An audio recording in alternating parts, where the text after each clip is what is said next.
तात्पर्य यह कि जो पेशोला की प्रतिध्वनि कविता है वह राष्ट्रीय कविता है, राष्ट्रीय स्वाभिमान की कविता है, जिसमें राष्ट्रवीरों का आह्वान किया गया है कि वे राणा प्रताप, शिवाजी, चंद्रगुप्त, समुद्रगुप्त, झांसी की रानी लक्ष्मीबाई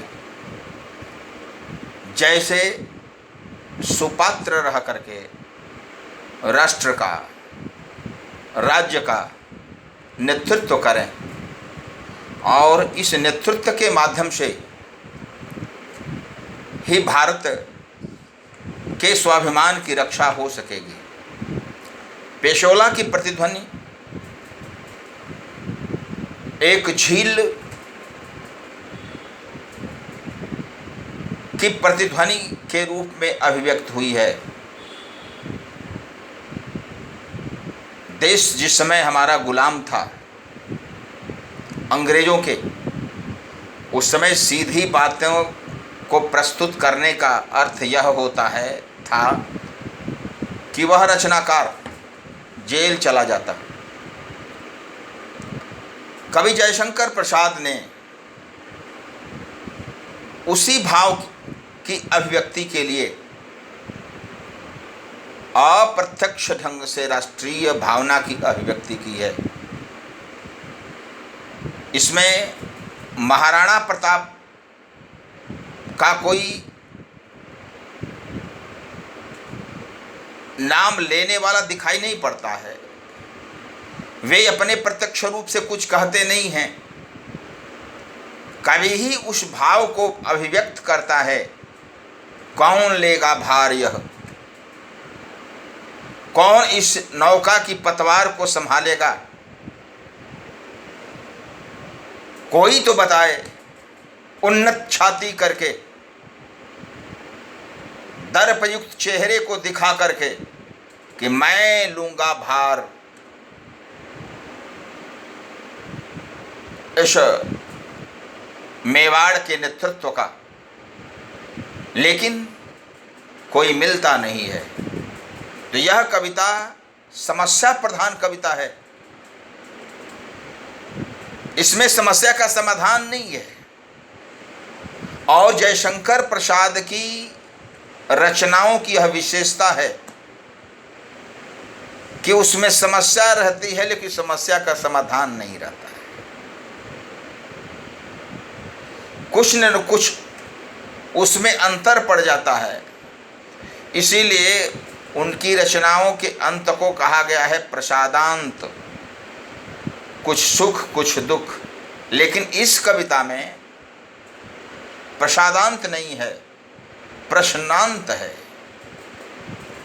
कौन लेगा भार, पेशोला की प्रतिध्वनि है कहाँ, कोई जवाब नहीं देता है। किसी को तो जवाब देना चाहिए था कि हम आपके बाद इस राज्य का नेतृत्व करेंगे, अकबर का मुकाबला करेंगे, लेकिन कोई कहता नहीं है। तो यह प्रश्न यहाँ अकबर और महाराणा प्रताप का ही नहीं है। जिस समय जयशंकर प्रसाद थे उस समय के लिए भी यह कविता प्रासंगिक है। हमारा देश अंग्रेजों का गुलाम था। कोई भी व्यक्ति स्वाभिमान पूर्वक जीने की स्वतंत्रता नहीं पाता था। और उस समय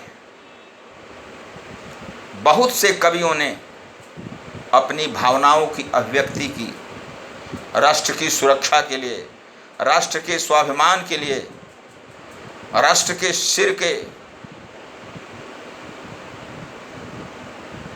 महत्व के लिए, राष्ट्रीय प्रतिभा को जागृत करने के लिए।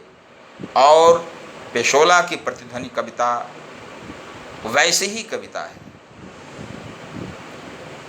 इनकी प्रमुख रचना लहर आद्योपांत छायावादी वैशिष्ट से युक्त है, लेकिन पेशोला की प्रतिध्वनि जैसी कविता में उन्होंने राष्ट्रीयता का भाव ला दिया है। यह उस काव्य की प्रतिनिधि रचना है।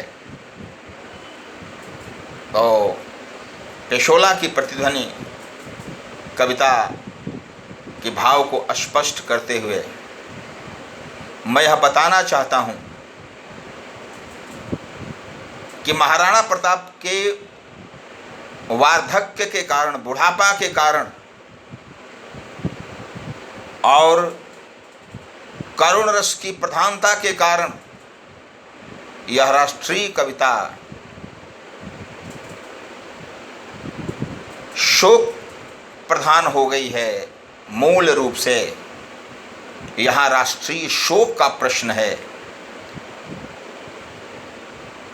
और इस कविता के माध्यम से यह बताने का प्रयास किया गया है कि राष्ट्र का महत्व सर्वोपरि है। व्यक्तिगत स्पर्धाओं से अलग होकर के राष्ट्र का सम्मान बढ़ाया जाना चाहिए। तो वर्तमान परिस्थिति में अभी ऑनलाइन अध्यापन की परंपरा चल पड़ी है। कब तक यह रहेगी परंपरा कुछ कहा नहीं जा सकता। तकनीकी क्षेत्र में, सामान्य अध्यापन क्षेत्र में, यहाँ तक कि लोकसभा, राज्यसभा, विधानसभा की बैठकों के प्रसंग में भी अब लगता है कि ऑनलाइन व्यवस्था का ही अनुपालन करना पड़ेगा। इस ऑनलाइन टीचिंग के माध्यम से हमारे जैसे शिक्षक अपने विद्यार्थियों को उनके पाठ्यक्रम से संबंधित विषयों को विश्लेषित करके बता रहे हैं। इस कारण कि महाविद्यालय में जाकर उपस्थित होने के बाद वर्ग में सामूहिक रूप से विद्यार्थियों को अध्यापित करना वर्तमान परिस्थिति में संज्ञेय अपराध है और यह राष्ट्रीय नहीं बल्कि अंतर्राष्ट्रीय अपराध है। ऐसा नहीं होना चाहिए। हम दूर रहें,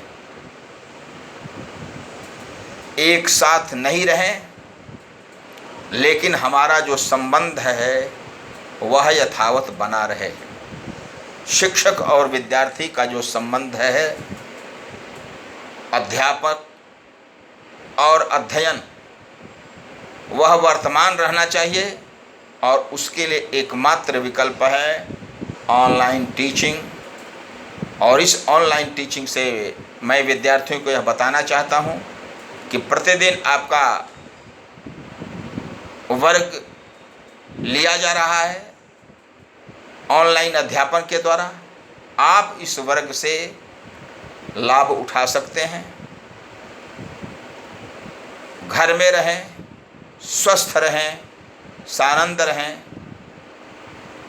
आगामी परीक्षा के लिए अध्यापित होने वाले विषय आप स्वीकार करें, उसे बाद में आप सुन भी सकते हैं।